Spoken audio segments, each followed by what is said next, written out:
بسم اللہ الرحمن الرحیم۔ السلام علیکم ورحمۃ اللہ وبرکاتہ۔ حضرت ابو ہریرہ سے روایت ہے کہ رسول اللہ صلی اللہ علیہ وسلم نے فرمایا، اللہ تعالیٰ کا ارشاد ہے کہ جس وقت بندہ میرا ذکر کرتا ہے اور میری یاد میں اس کے ہونٹ حرکت کرتے ہیں تو اس وقت میں اپنے اس بندے کے ساتھ ہوتا ہوں۔ صحیح بخاری شریف۔ تشریح یہ ہے کہ اللہ تعالیٰ کی ایک معیت وہ ہے جو اس کائنات کی ہر اچھی بری چیز کو اور ہر مومن و کافر کو ہر وقت حاصل ہے۔ کوئی چیز بھی کسی وقت اللہ سے دور نہیں، اللہ ہر چیز کو محیط ہے، ہر جگہ اور ہمہ وقت حاضر و ناظر ہے۔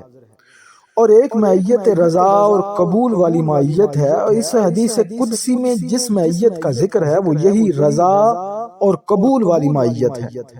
اور حدیث کا مدعا یہ ہے کہ جب میرا بندہ میرا قرب اور میری رضا حاصل کرنے کے لیے میرا ذکر کرتا ہے تو اس کو میرے قرب و رضا کی دولت مل جاتی ہے جو وہ ذکر کے ذریعے حاصل کرنا چاہتا ہے۔ اللہ تعالیٰ اس دولت کی طلب، اس کا ذوق اور شوق، اور پھر وہ دولت نصیب فرمائے۔ حضرت ابو ہریرہ رضی اللہ تعالیٰ عنہ اور حضرت ابو سعید خدری رضی اللہ تعالیٰ عنہ سے روایت ہے کہ رسول اللہ صلی اللہ علیہ وسلم نے فرمایا، جب بھی اور جہاں بھی بیٹھ کے کچھ بندگان خدا اللہ کا ذکر کرتے ہیں تو لازمی طور پر فرشتے ہر طرف سے ان کے گرد جمع ہو جاتے ہیں اور ان کو گھیر لیتے ہیں، اور رحمت الہی ان پر چھا جاتی ہے اور ان کو اپنے سایہ میں لے لیتی ہے، اور ان پر سکینہ کی کیفیت نازل ہوتی ہے، اور اللہ اپنے ملائکہ مقربین میں ان کا ذکر فرماتا ہے۔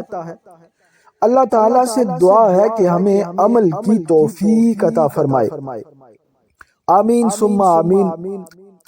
دوستو، اگر ویڈیو اچھی لگی ہو تو سبسکرائب اور شیئر فرما دیں۔ بہت شکریہ۔